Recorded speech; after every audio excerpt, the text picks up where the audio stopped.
Hello Scorpio, Sun, Moon, Rising, and Venus signs. Kamusta kayo? Sana po yung nasa mabuti kayong kalagayan. Welcome back po sa Star Tarot. At kung bago kayo rito, welcome din po kayo. Please subscribe, like, share my videos, and leave me a comment po kung nakaresonate kayo. Thank you. So, yung first card po ninyo is your situation. Yung second card ninyo is your obstacle, your challenge. And this is your advice. And this is your outcome. Ayan. So, may new beginning dito, no? Nasisimulan kayo. But for now, naansipag ninyo, Scorpio. Nagpapakita lang dito kung gaano kayo kasipag, gaano kayo katyaga sa inyong ginagawa, sa inyong trabaho, sa inyong career or negosyo. You've been working so hard, no? Napakasipag mo, napaka-diligent mo. At parang binubuhos mo dyan yung talento mo, yung skills mo, yung oras, panahon, no, energy, you're putting everything into what you are doing, no? So kaya napaka swerte naman ninyo rito, no? Lalo na yung pinagtatrabahuan ninyo, 'di ba? So napakaswerte nila kasi parang sulit na sulit, no, yung sinisweldo nila sa iyo. Kung kayo ay nag-i-empleyo. So, yun. Pwede rin ng iba sa inyo rito, could be preparing, preparing yourself. Baka meron kang task at hand at parang minamadali mo na to, no? Pero despite sa pagmamadali, ginagalingan mo pa rin. So, pwede lang na in a rush ka kasi maybe you are preparing yourself for a new path, no? Baka kasi may balak ang iba sa inyo rito na umalis sa kung saan man kayo nagtatrabaho since you have 8 of cups dito. So this is departure energy. So feeling ko lang, no, baka merong balak ang iba sa inyo na umalis sa trabaho ninyong kasalukuyan, no? But let's talk about that later on. So yung challenge ninyo is the star, so gusto mo siguro talagang umalis, no, sa kung ano man ang ginagawa mo or kung saan ka man nagtatrabaho sa ngayon or kung ano man klaseng career ang meron ka. Pero nahihirapan ka lang siguro mag-figure out where you are heading. Diba? Baka kasi marami kang options. Baka kasi pwede rin na merong mga nag-o-offer sa'yo ng bagong trabaho or bagong career path. May mga suggestion siguro sa'yo. So, ngayon, baka nalilito ka na kung saan kaya, diba? Alin kaya doon yung kukunin mo? Alin kaya doon yung iti-take advantage mo? Alin kaya doon yung path na pipiliin mo? So, parang naguguluhan, no? Ang iba sa inyo, yun ang napipick up ko. And the advice sa inyo is listen and follow, no, what your intuition is telling you. Kasi yung intuition ninyo, this is divine guidance. No? Yung intuition natin, this is the portal of divine guidance. So dito dumadaan, dito pumapasok, no, yung mga gabay ng universe para sa atin, no? At yun ang magtuturo sa atin kung saan tayo papunta. Yun ang magtuturo sa atin ano ipa-prioritize natin. Yun ang magtuturo sa atin kung ano na ang dapat nating gawin. Okay? Kaya yun ang advice sa inyo, makinig ka para hindi ka malito, para mapag-isipan mo kung ano ang tama at ano ang dapat, no? Pakinggan mo kung ano yung bulong sa iyo ng iyong intuition. Okay? At ang outcome ninyo, you will be able to figure out which path you are heading. You will be able to figure out kung alin nga ang para sa iyo, alin ang mas gusto mo. Kasi magkakaroon ng linaw, no? Yung inyong isipan, 'di ba? If you are going to listen to your intuition, magkakaroon ka ng linaw, no? Makikita mo yung tamang daan na dapat mong puntahan, no? Ano nga ba? Kasi magkakaroon ka rin dito ng realization kung ano nga ba talaga ang gusto mo. No? Saan ka nga ba gustong makarating? Ano nga ba ang gusto mong path na tahakin? Ano ang gusto mong ma-experience? Ano ang gusto mong marating? Ano ang gusto mong mapuntahan? No? So, and with that, you'd be able to figure out. Kaya makakaalis ka dyan sa sitwasyon mo na yan, sa trabaho mo na yan. No? Kasi maaari nakahanap ka na, no, ng kung ano talaga ang gusto mong trabaho. So, clarifiers, ni 8 of Pentacles ay 5 of Pentacles. Ayan. So, siguro dito sa trabaho, despite the sipag at syaga siguro na ginagawa mo or binubuhos mo dito sa trabaho, baka isa sa mga dahilan dito kung bakit hindi ka rin, yung parang isa siguro sa mga dahilan kung bakit gusto mong mag-move on from your work is kasi siguro hindi ka compensated, no? Hindi compensated yung effort, no? Yung time and energy na binubuhos mo sa trabahong ito.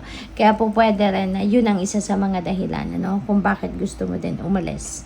And Ten of Pentacles, this is siguro ito yung gusto mong marating. Gusto mong maging financially stable ka, no? Gusto mo na makapag provide ka, no, ng mga pangangailangan ng inyong pamilya, hindi lang ng para sa iyo, kundi pati rin ng inyong buong pamilya, at saka yung ma-providean mo sila, no, or makapag-establish ka ng inyong financial future para makapag-provide ka sa pamilya mo ng hindi lang kung ilang weeks but for the long term, no? So parang lahat ng ito, no, gusto mong gawin na makakahanap ka siguro ng magandang trabaho or mas magandang trabaho na magiging enough or more than enough than yung sahod mo para na nang sa gayon talaga makapag-ipon ka para sa inyong pamilya, no? So yun ang napipick up ko dyan for some of you.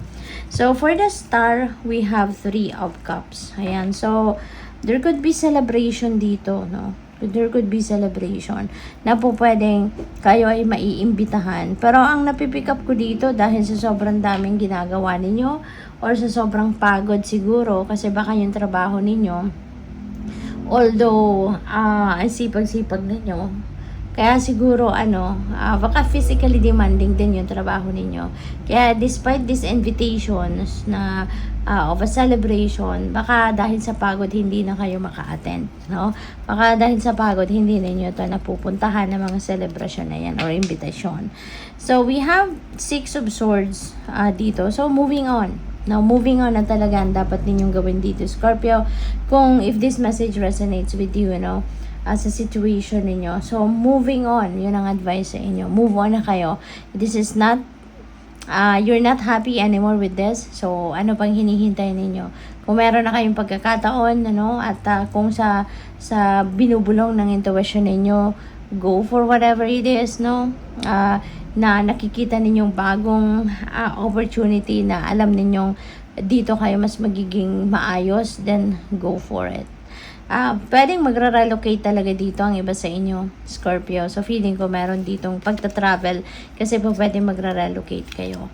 So, we have Temperance. Ayan, be patient. Okay? Maging pasensyoso at pasensyosa ka.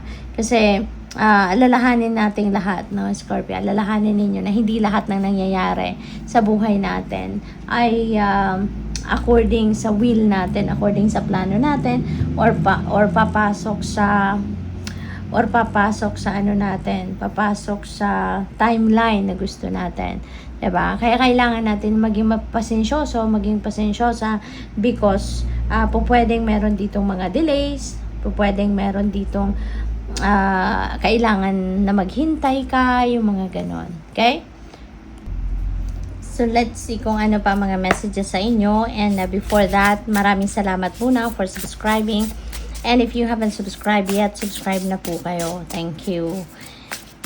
So, we have a powerful move. Ayan. So, you know what? Yung yung pag-alis siguro ninyo sa trabaho ninyo, sa pag-resign ninyo, or pag-relocate ninyo, that is a powerful move, para sa inyo. Kasi maaaring dito ninyo na mahanap, yung purpose ninyo sa buhay. Baka ito na yung maghahatid sa inyo sa inyong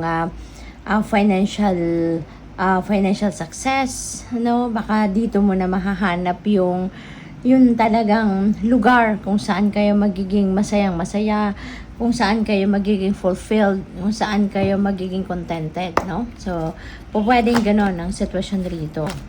So, good luck sa'yo, Scorpio. And there is a join button po sa baba ng video. Kung interested po kayo na mag-member sa channel, yung join button po nasa baba ng video. Thank you. Co-create. This is a reminder para sa'yo, no? Na anuman ang mga kaganapan sa buhay ninyo, you're not the only one doing it, diba? Kundi, you are co-creating that reality with the divine. Magkatulong kayo ng divine universe, no? And the rest of your spirit team, magkatulong kayo dito sa pagmamanifest ng mga bagay-bagay sa buhay ninyo, no? So, what else? Tingnan natin kung ano pa mga mensahe. And maraming salamat din, no? Sa mga hindi nag-skip ng ads. Thank you po for your support. What do you need to release? Ayan. So, pwede, no? Na nagawa na ninyo ito. Kaya nga kayo siguro nakapag-isip na it's about time na to move on sa trabaho ninyo. Because siguro naisip nyo na it's about time na for you to break away from the stress or break away sa kung ano man yung kulang sa inyo. Maaring ngayon talaga napag-isip-isip nyo na this is it's about time na for you to release yourself from whatever it is na parang nag-hold back sa inyo, no? Or pwedeng naisip ninyo na ito nagpipigil sa inyo para kayo ay talagang umalagwa na ng bonggang-bongga sa inyong karera, no? So, good luck.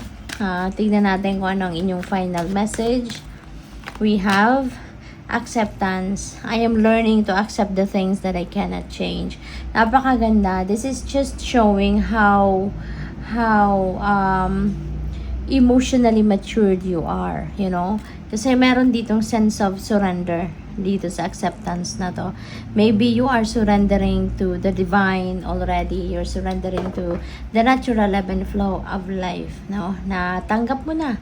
May mga bagay talaga na hindi para sa iyo. May mga bagay na kailangang mangyari kasi it's divine.